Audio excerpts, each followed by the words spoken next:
সরকারই বলুন, জনগণের সরকার।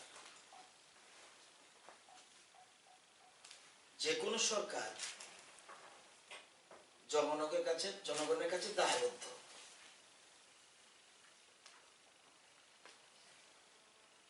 বর্তমান কেন্দ্রীয় সরকার এবং রাজ্য সরকার চায়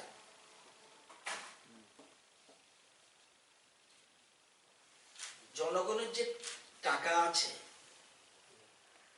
সরকারের কাছে, সেই টাকা যেন একটা টাকাও যেন নষ্ট না হয়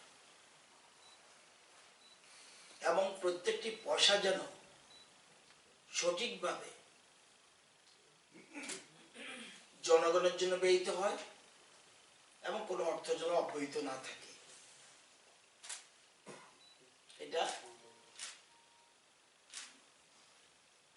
রাজ্য সরকার এবং কেন্দ্রীয় সরকারের একটা বর্তমান যারা রয়েছে তাদের দায়িত্ব কর্তব্য, এবং আমাদের রাজ্যের মুখ্যমন্ত্রী এবং কেন্দ্রীয় সরকারের প্রধানমন্ত্রী এই দিশাতে কাজ করে যাচ্ছে। আপনারা জানেন রাজ্যে সেন্ট্রাল স্কিম রয়েছে,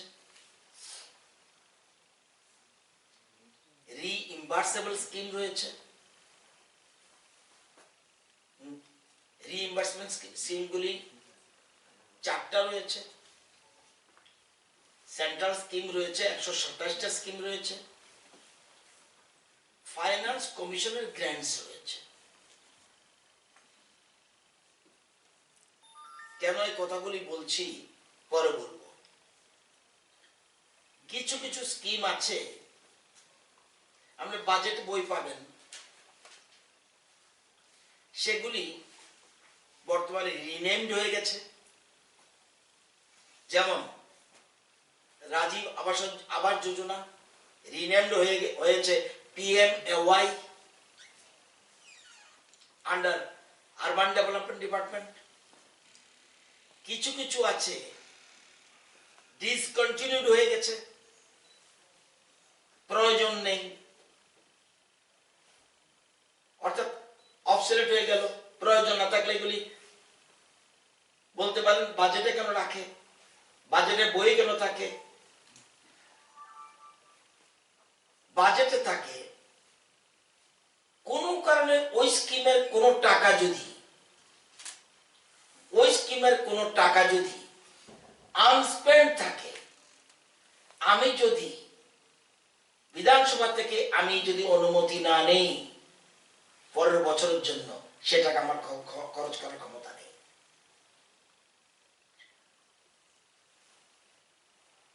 কিছু কিছু আছে যেটা বলছে, যেমন এই এখন যেটা বললাম lump sum provision of north east regional scheme, এর একটা স্কিম ছিল, বাট ইট অবসলিউট। বলে তাহলে বাজেটে কেন রাখলাম? এই কারণে রেখেছি, ওই প্রজেক্টে যদি কোনো টাকা থাকে আনস্পেন্ড, আমি 15 বছর খরচ করতে হলে আমি বিধানসভার কাছে দায়বদ্ধ, উইদাউট দেয়ার পারমিশন আমি টাকা খরচ করতে পারি না।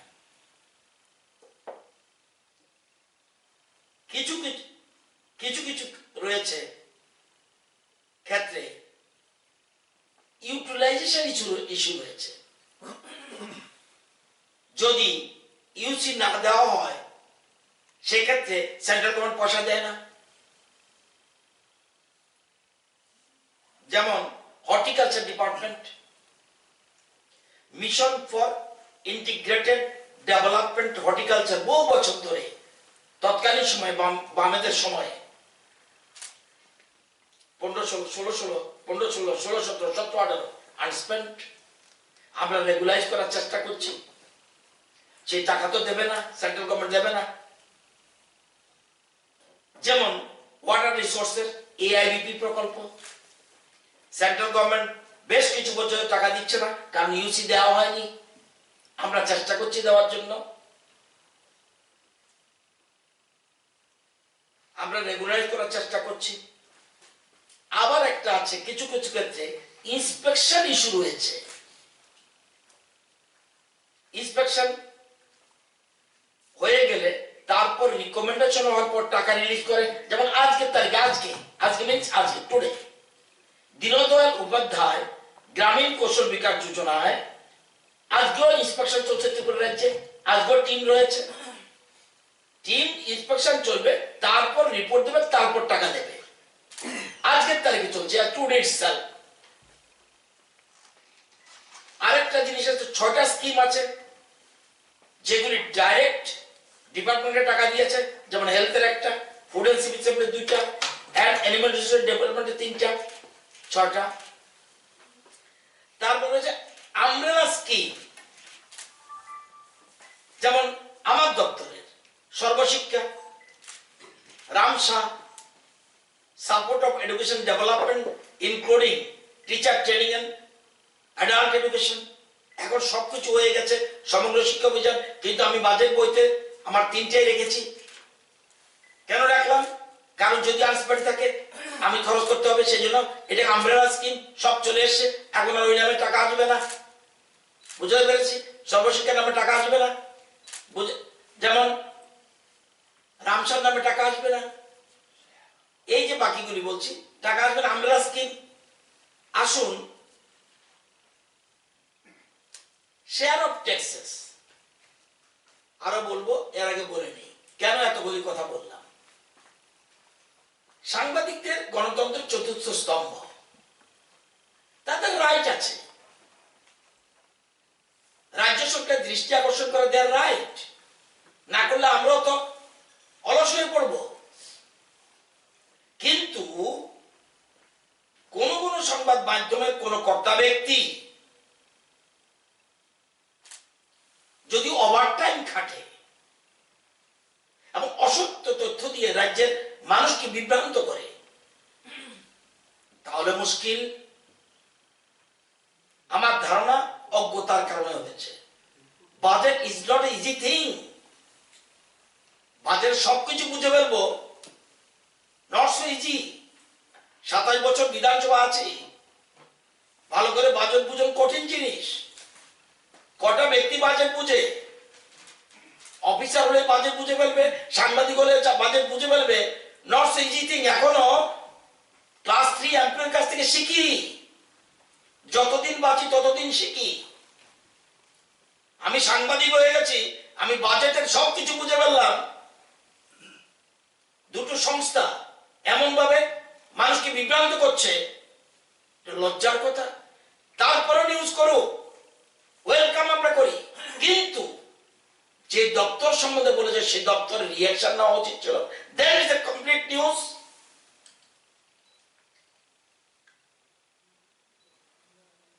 ওই একটা নিউজে বলেছে এমজিএনটাকে 1000 কোটি টাকা ধরা হয়েছে, পেয়েছে 115 কোটি 19 লক্ষ।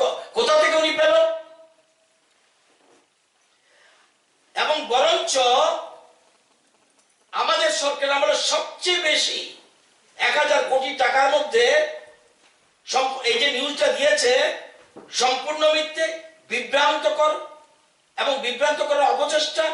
আমরা পেয়েছি 676 কোটি 91 লক্ষ।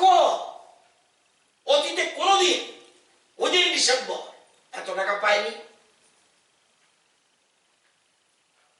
এবং সাথে সাথে বিভিন্ন ব্লকে সারা রাজ্যে এমডি অনেক দিনের কাজও পেয়ে গেছে। আরেকটা জিনিস হলো শেয়ার অফ ট্যাক্সেস। বহু পণ্ডিত ব্যক্তি আছে, আমি বলি না এই পণ্ডিত। অনেকে বলে শেয়ার অফ ট্যাক্স টাকাটা কিভাবে আসে? কেন্দ্রীয় সব ফাইন্যান্স কমিশন গুলি সুপারিশ করে। কি সুপারিশ করেছে? 42% টাকা রাজ্যগুলিকে দিতে হবে। তার মানে কি 42% আমি পাবো? Not correct. এই 42 কত পার্সেন্ট ত্রিপুরা পাবে? This is the question. অনেকগুলি প্যারামিটার আছে। কি প্যারামিটার? যেমন রয়েছে লোক সংখ্যা, ইনকাম ডিস্টেন্স, তারপর ফরেস্ট কভার, বিভিন্ন বিষয় রয়েছে। এবং যেটা যেমন 100 টাকা আদায় হলো, এই 100 টাকা 0.64 পয়সা পাবো আমি, 0.64 পয়সা লিখে দিলাম।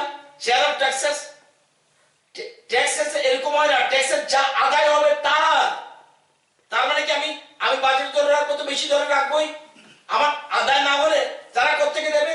সেন্ট্রাল গভর্নমেন্ট যে টাকা কালেকশন করবে তার থেকে তার কালেকশনের রাজ্যের ভাগে যেগুলি আছে রাজ্যের 42% মধ্যে আমি পাবো 0.642, তার মানে 64 পয়সা। তো আর সাধারণত শেয়ার প্রতি এবং দেখবেন মার্চ মাসে একসাথে 3টা কিস্তি আসা পড়ে, শেয়ার অফ ট্যাক্সের মার্চ মাসে 3টা কিস্তি আসে পড়ে।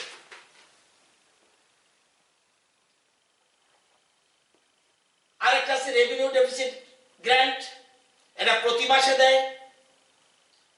আমরা পাবো 875 কোটি, পেয়েছে 729 কোটি 10 লক্ষ, এটা সবটাই পেয়ে যাব।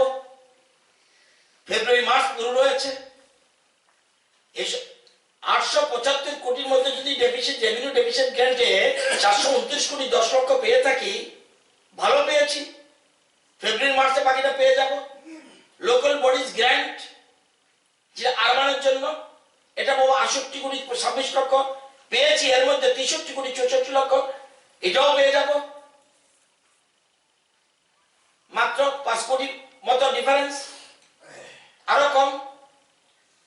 এইচডিএফ যেটা আমরা এইচডিআরএফ স্টেট ডিজাস্টার রেসপন্স ফান্ড, আমরা ধরেছি সেন্ট্রাল স্কিমে এটা 34 কোটি পাওয়ার কথা, পেয়েছে 34 কোটি 20 লক্ষ, বেশি পেয়েছে।